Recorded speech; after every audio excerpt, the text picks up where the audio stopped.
In this video, we will examine how to identify a polynomial function. A polynomial function is actually something we've already looked at before, but it has a specific form. It is a function of the form p of x, which is equal to a sub n times x to the n plus a sub n minus 1 times x to the n minus 1 plus more terms until we get down to a sub 1x plus a sub 0. The coefficients denoted by a sub I are real numbers, and n is a whole number. Recall a whole number is a number such as 0, 1, 2, and so on. So in other words, a polynomial is just a function that is formed by a sum of terms of the form a sub n x to the n. The degree of the polynomial function is the largest exponent, that is the value of n, and the leading coefficient is the coefficient of that term, which is a sub n, noticing that a sub n cannot be 0. We've looked at polynomial functions before, things such as linear functions, quadratic functions, and constant functions are examples of polynomial functions.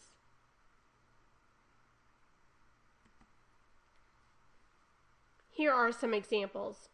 I have a table with a polynomial function in the left column, and in this table we will identify the degree, the leading coefficient, and then we'll name what that polynomial is. The first example is f of x equals -1. -1 is a constant function. Remember, f of x is just another name for y, so y equals a number is a graph of a horizontal line or a constant function. It is a polynomial function because this is understood to be -1 times x to the 0. The degree of a constant function is 0. The leading coefficient in this case is -1. The function f of x equals 4x minus 2 is a polynomial function. It is specifically a linear function. The degree is 1. Understand that 4x is really 4x to the 1. The leading coefficient is the coefficient of that x term, which is 4. f of x equals -2x squared plus 3x minus 1 is a polynomial function which we know as a quadratic function. The largest exponent is the degree, which is 2. The coefficient of that term is -2.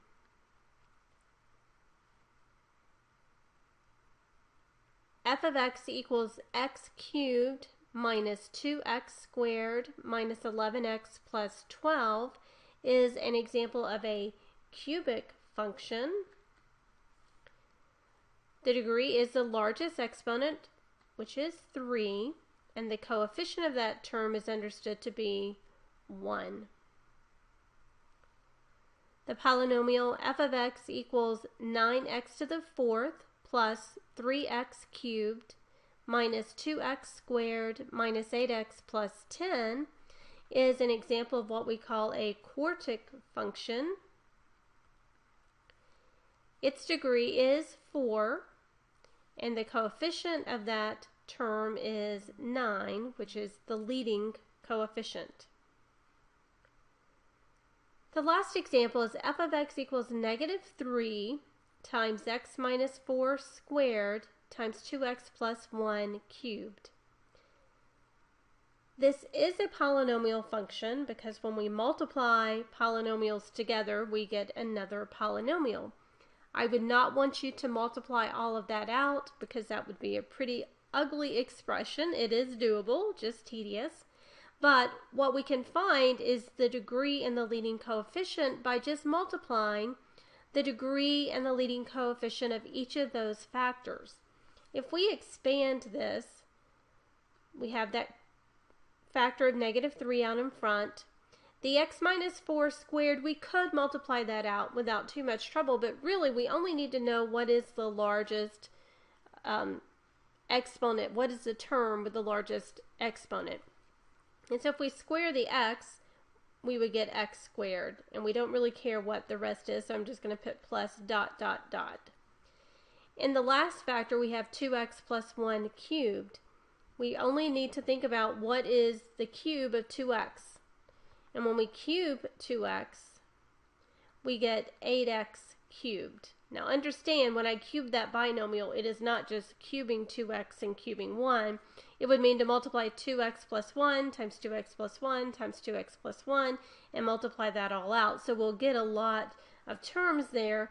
But again, I don't need to worry about that because I'm only trying to identify what the degree and leading coefficient of this polynomial is. So now if I multiply the leading terms together, I'll get what the degree and leading coefficient of this polynomial is. So I'm going to multiply the -3 times x squared times 8x cubed, and that would give me a -24x to the 5th. Recall that when we multiply like bases, we add the exponents. And again, this has some other terms which I don't care. I just need to figure out what is the term that has the largest exponent. And so we know from that that the degree of that polynomial will be 5, and the leading coefficient is -24. And so a 5th degree polynomial has a name. We call it a quintic polynomial.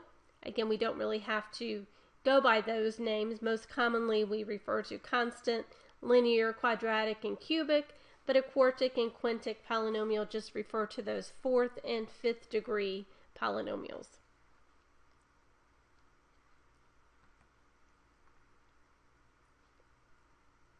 In this next example, we want to identify the degree and leading coefficient of each polynomial function. Part A is f of x equals 2x to the 4th minus x to the 5th plus 3x to the 8th plus 9x plus 5. To identify the degree and leading coefficient, it is very helpful to put the polynomial in standard form. And standard form, if you recall, means to write it so that the exponents are in descending order. This polynomial then is really 3x to the 8th minus x to the 5th plus 2x to the 4th plus 9x plus 5. So the term with the largest exponent is this 3x to the 8th, which means the degree is 8. And the leading coefficient is 3. You're probably wondering, why do we care so much about the degree and leading coefficient? Those two values actually determine what the shape of the graph will look like. So it's very important to understand what the degree and leading coefficient are. In the polynomial f of x equals 2x times 3x plus 5 times 4 minus x to the 5th, we have another example where things are multiplied together. And so what we would want to do is look at only the leading term of each of those factors. So we have a 2x from the first one, 3x plus 5. I really only need to pay attention to the 3x, so I'm going to write that as 3x plus dot dot dot. And then the 4 minus x all to the 5th, again, I don't care about what that is except for how does the x simplify when we raise it to the 5th, really a negative x to the 5th. So whenever I raise negative x to the 5, I get a negative x to the 5, right? Because a -1 to the 5 is just -1. So now if I multiply all of those leading terms together, 2x times 3x times negative x to the 5. I get a negative 6x to the 7. And again, we'll have plus some other terms that follow. And so the degree of this polynomial function is 7. The leading coefficient is negative 6. F of x equals 4x squared times 5x plus 1 to the 4 times 3x minus 2 cubed. In this example, again, we need to figure out what is a leading term and how does it change when I apply the exponent to it. I have a 4x squared from the first factor. From the 5x plus 1 to the 4, I only need to worry about what is 5x to the 4. And that is 625x to the 4 plus something else. Then my last factor of 3x minus 2 cubed, I need to think about what is 3x cubed. 3x cubed is 27x cubed. And finally, I will multiply those leading coefficients of each of those factors together to get what the leading coefficient and degree of the entire polynomial is. When we multiply 4 times 625 times 27, we get 67,500, and then we have to add the exponents. 2 plus 4 is 6, plus 3 is 9, plus something else. So the degree of this polynomial is 9. The leading coefficient is 67,500. So do you understand here that honestly what I could do to find the degree, I have 2 factors of x from the first factor. I'm going to have 4 factors of x from the middle factor and 3 factors of x from the last factor. And so I could find the degree by simply adding those up without really doing much work. Later on, we're going to see that the most important thing about the leading coefficient is the sign. Is it positive or negative? And so you could actually see from here that the 4 is positive, the 5 is positive, the 3 is positive. So when I multiply 3 positive things together, I'm going to get a positive value. Now right now I want you to figure out what that is explicitly, but later on we really will be concerned with is it positive or negative. So some of these polynomials that I just had on the screen, let me back up actually.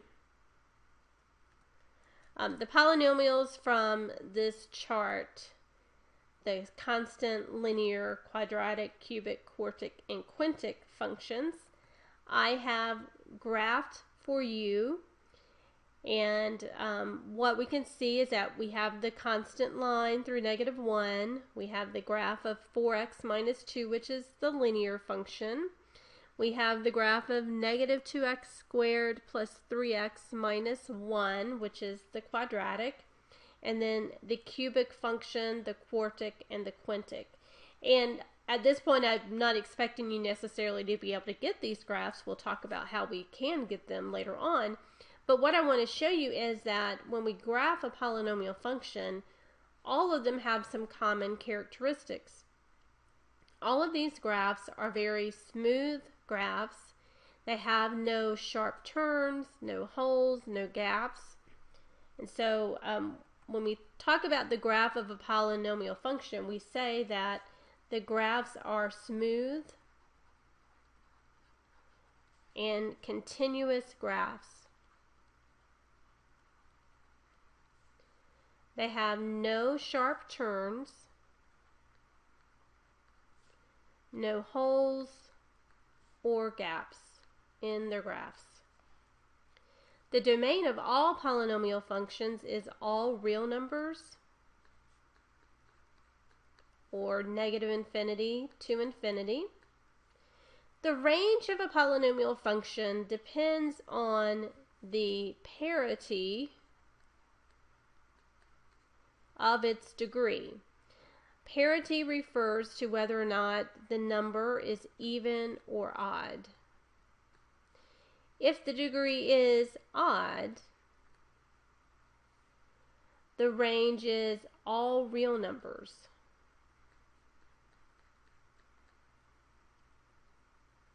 If the degree is even, then the range is of the form negative infinity to some value k, or k to infinity for some real number k. And we can kind of see that if I go back. Right, a constant function that was an even degree. Quadratic was an even degree. Quartic was even degree. Linear is odd. The cubic is odd. And the quintic is odd. So you can see that from the bottom to the top, those odd degreed functions continue indefinitely from negative infinity up to positive infinity. But the even degree have some bottommost point or topmost point, and so their range is not all real numbers.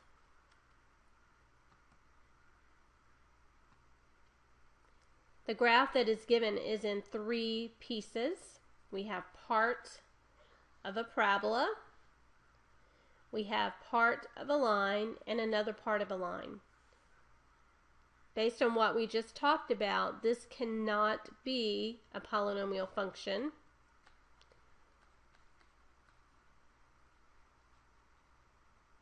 because it is not a continuous graph.